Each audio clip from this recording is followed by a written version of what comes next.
Hi, ladies and gentlemen. Nice to see you again. This week on Arc Reaction, we're talking about X Factor from Peter David, Carmine Di Giandomenico, and Lee Loughridge. So join me, won't you, while we explore the wonders of a superhero team funded by Google?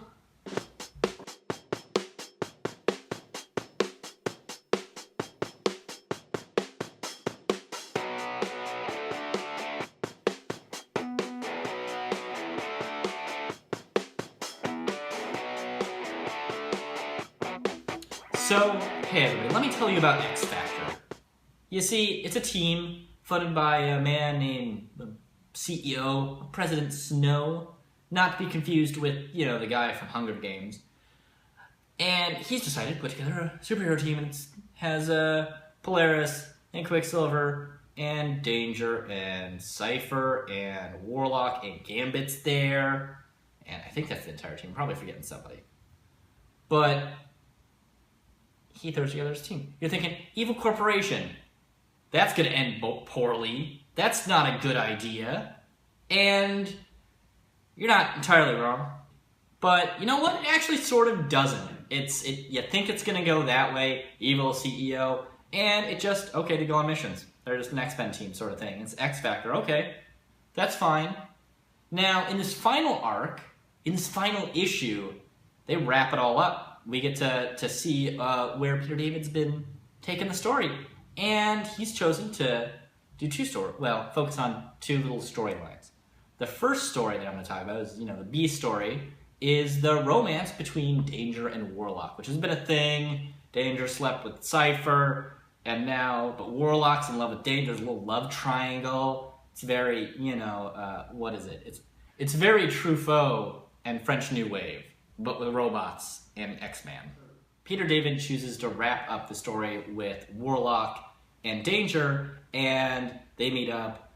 Danger doesn't think she has a soul. Warlock's gonna show her how to get a soul. And they have robo-sex in front of everybody, which means they crawl into a ball thing and it's light and it's gross.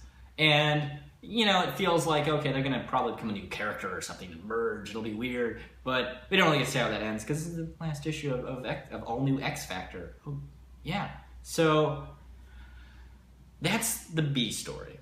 Now, onto the main story, we get to find out about President Stone, where he's really from, and what his deal is. Well, it turns out he's from 2099, and he runs into Miguel, and he is like, oh, I'm creating this evil corporation to hire all the superheroes to take down Alchemax.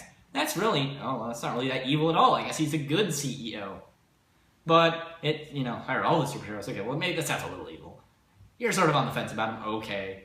Anyway, I think that's a great little twist to add in there to this great story. Honestly, this has been the most engaged I have been with all new X Factor since the beginning.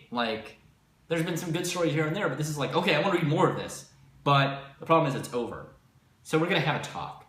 We got to get, you and me, we got to talk about something. This is a pet peeve of mine. Writers and producers and directors have a thing where they want to introduce a twist, let's say, or the CEO is from 2099. That's a fine twist. We'll go from there. But if you've been watching TV lately, and one of the many superhero shows that are on TV right now, or Doctor Who, they like keeping the audience out of the loop. Now, Hitchcock had a saying that I'm going to butcher now, where suspense is created when the audience knows something that the characters don't. And right now, a lot of writers don't want to tell, and a lot of, creative folks making these sorts of stories don't want to tell the audience shit. We're in the dark because, that creates a little engagement and there's chatter online about solving the mystery of who's the what and where this is going. And that's great, but it doesn't create very engaging stories. And I really wish a lot of creators would take a moment and they have this twist lined up. We're going to reveal this character as this guy. And just stop where you are. You have a twist. Stop where you are with your little outline and think for a moment, what if we just take this from here, put it at the beginning, And how does that work? Oh wait, that makes the story 10 times more interesting. If this was an issue 3, I would be so happy.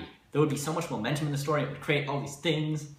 But for some reason, it's the last issue. And we're getting this great thing that I find is, yeah, it's a great hook, but I don't know why it's been held off for so long. And that's my thing. I really wish that people wouldn't be afraid. But treat every book like it's your last book. You don't know what's going to happen. Maybe you get hit by a bus. A little cliche. But as far as do live like it's your last day. But I want to see these big moments all the time, rather than holding onto them like, oh, this is my precious secret plot twist, and I need to hold on to it and let nobody find out. So, yeah, that's my pet peeve, and I'm sorry to unload it on the team of All New X Factor, but, it bothers me, and I gotta vent somewhere, so I'm venting you guys. Anyway, enough of that. I have a lot more thoughts on this, and I write an article about this with, all the rest of my thoughts about the book. And you should go read that. And you should go watch all my other videos because, hey, I like talking to you. Also, you should, to make sure you're keeping up with what I have to say next week, too. Subscribe, follow us on Twitter. Maybe you can follow me on Twitter. Facebook, that's the thing. Instagram. And we'll see you next week. So,